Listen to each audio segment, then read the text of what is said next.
I gave you my heart.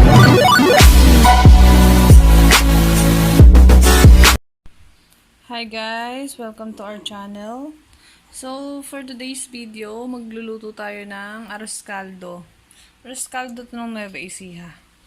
So, meron ako ditong bawang, sibuyas, luya, para may kulay siya, luyang dilaw lalagyan natin, tsaka healthy. Tapos, mag-ano ko ng rice. Bababad ko muna tong rice.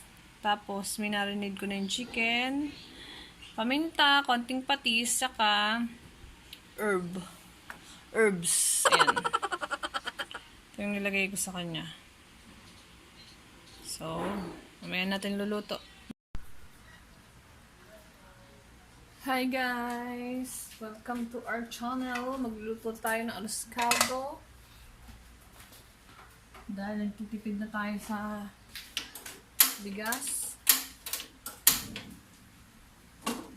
May ulam ka na, may kanin ka pa. Yan. First, painit na tayo ng mantika.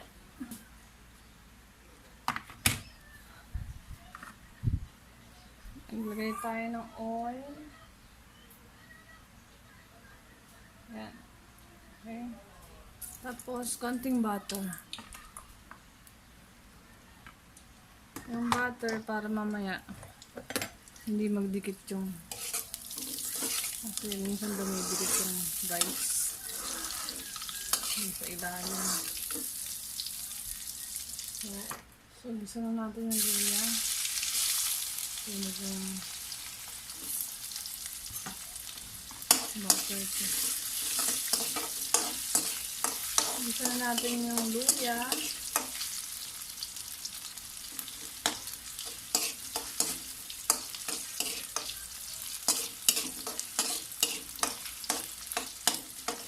Lutuin muna natin ang luya. Ayan ang luya. So, ayan, kumukulay na yung luyang dilaw. Maganda to ngayon kasi may mga ubo. Maganda ang luya at luyang dilaw.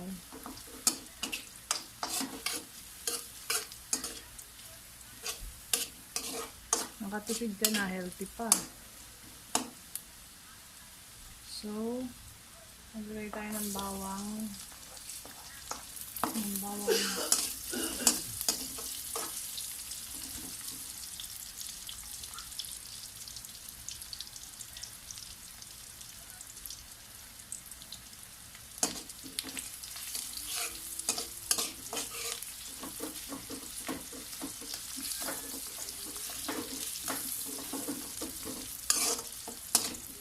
Pag naaamoy nyo na yung bawang, lagyan nyo na yung sibuyas.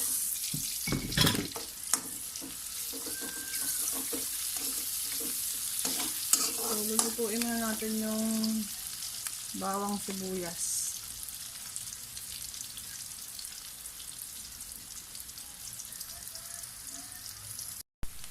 Ganito po kami maglugaw sa Nueva Ecija. Ito yung lugaw na kinalakihan ko. Nilevel up ko lang. Nilagyan ko lang ng luyang dilaw. Dahil ngayon ay may coronavirus. Saka pampakulay na rin yung sa may lugaw. Para gumanda yung kulay niya. So, ayan, isasangkot siya ko muna yan. Lagyan natin ng herbs.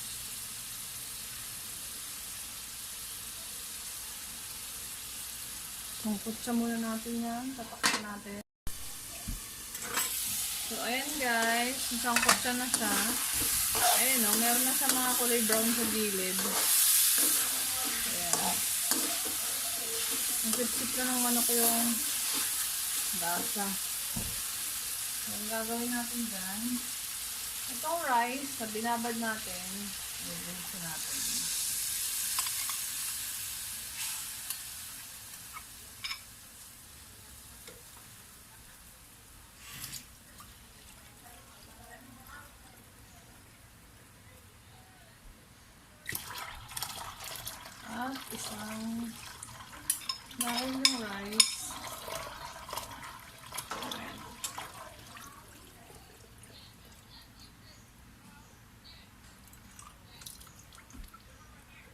Kukuluin natin to.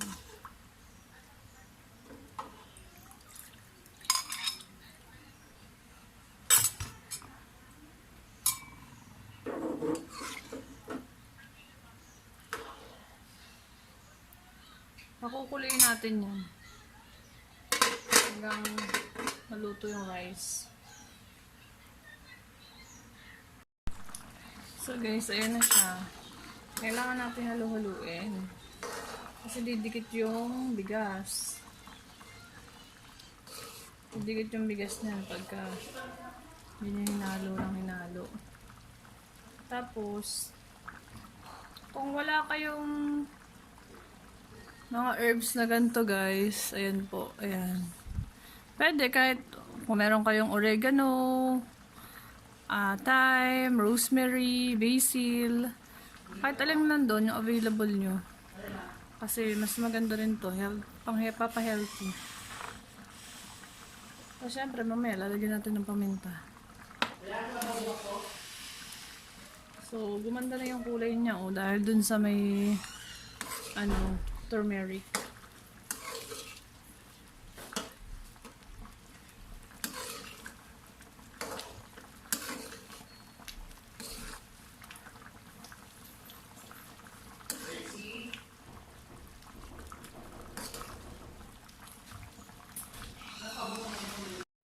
So guys, ayan na po.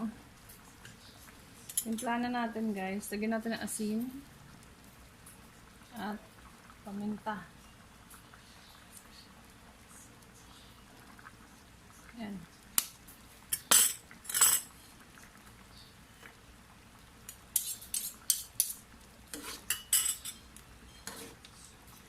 Haluin natin. Kailangan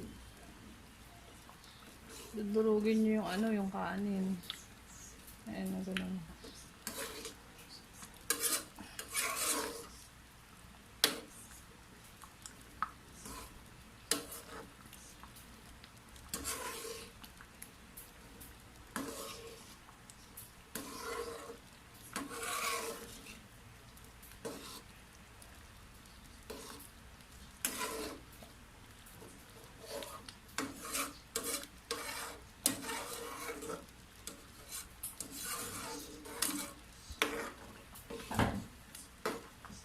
So guys, dito pa natin.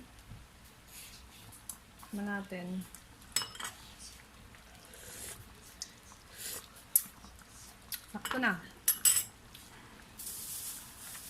Bigyan lang natin ng konting asin pa. Pwede kayo maglagay ng patis kung gusto nyo.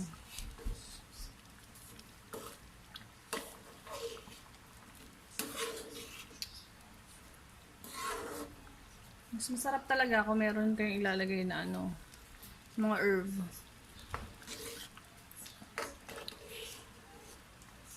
Tapos yung manok, kayo, pwede namang ibang gusto nyo, dagdagan nyo pa ng ibang mga yun ng baboy. Or kung anong mga gusto nyong sahog.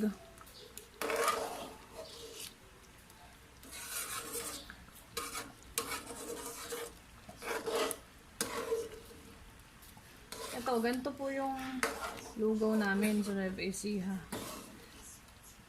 Arroz caldo. Nilevel up lang natin. Nilagay natin ng mga herbs. Saka yung turmeric para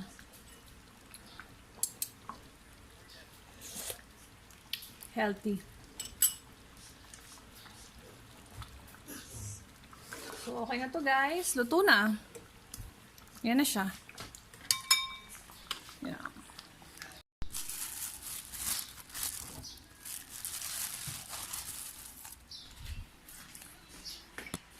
Alam nyo guys, isang puno lang dito. Ayan. Isang ganito yung bigas na nilagay ko. Tingnan mo naman yung nagawa ko. Ang dami. Guys, ito na yung lugaw natin. I gave you my heart.